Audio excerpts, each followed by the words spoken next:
कणखर व्यक्तिमत्व, अथांग प्रेम, निस्वार्थ त्याग, अथक परिश्रम आणि अपार माया यांचं जिवंत रूप म्हणजे आपले वडील होय मित्रांनो.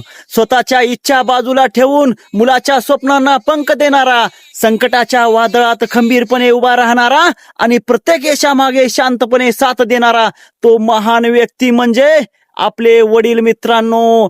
सर्व दिवसच वडिलांमुळे असतात, म्हणूनच ह्या जगामध्ये आपला बाप श्रेष्ठ असतो.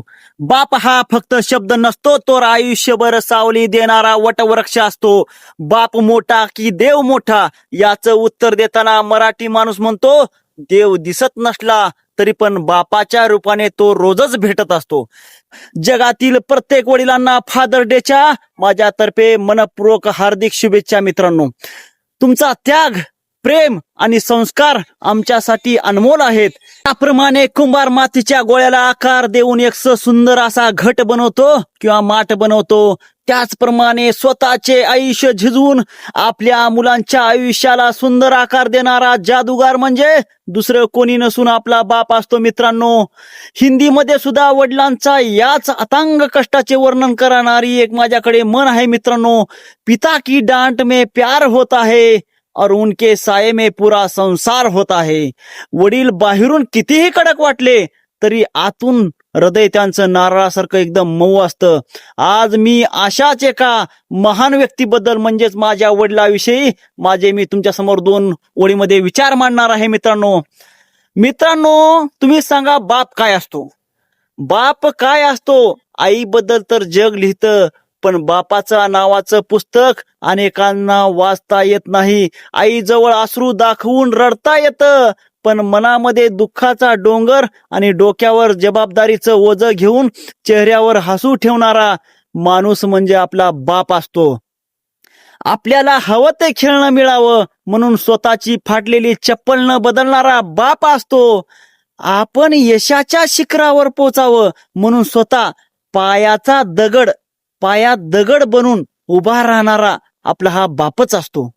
वडील म्हणजे असं छप्पर असतं जे वादळात स्वतः सोसतं,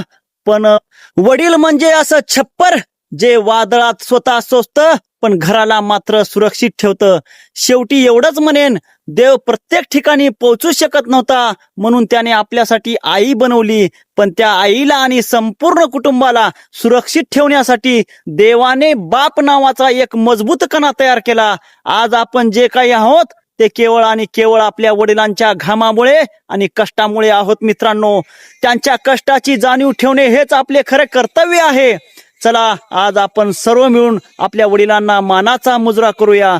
आजचा हा दिवस आपल्यासाठी खूप आनंदाचा आहे. चला मग आज आपण जागतिक पितृदिनानिमित्त आपण सर्वजण मिळून आपल्या वडिलांना मानाचा मुजरा करूया. अजीज भी वो है, नसीब भी वो है, दुनिया की भीड़ में करीब भी वो है, उनकी दुआओं से चलती है जिंदगी, क्योंकि खुदा भी वो है और भगवान भी वो ही है. बाबा, तुमच्या कष्टाच्या घामातून आमच्या यशाचे फुले अशीच उमलत राहो. तुमच्या त्यागाचा प्रत्येक थेंबाचा ऋण फेडणे अशक्य जरी असले तरी मी आयुष्यभर प्रयत्न करतच राहणार. देवाकडे मी एकच प्रार्थना करेन की प्रत्येक जन्मी तुमच्यासारखा बाप मला लाभावा, कारण जग जिंकण्याची ताकद देणारा हात आणि आयुष्य घडवणारी सावली म्हणजेच माझा बाप, फक्त माझा बाप. सर्वांना पुन्हा एकदा जागतिक पितृदिनाच्या हार्दिक शुभेच्छा मित्रांनो. धन्यवाद मित्रांनो. जय हिंद मित्रांनो. जय महाराष्ट्र मित्रांनो. तुम्हाला माझा व्हिडिओ कसा वाटला तर तुम्ही तुमच्या कमेंटद्वारे सांगा मित्रांनो. आणि तुम्हाला व्हिडिओ आवडला असल्यास नक्कीच लाईक करा आणि माझ्या चॅनलला सबस्क्राईब करा मित्रांनो. धन्यवाद मित्रांनो.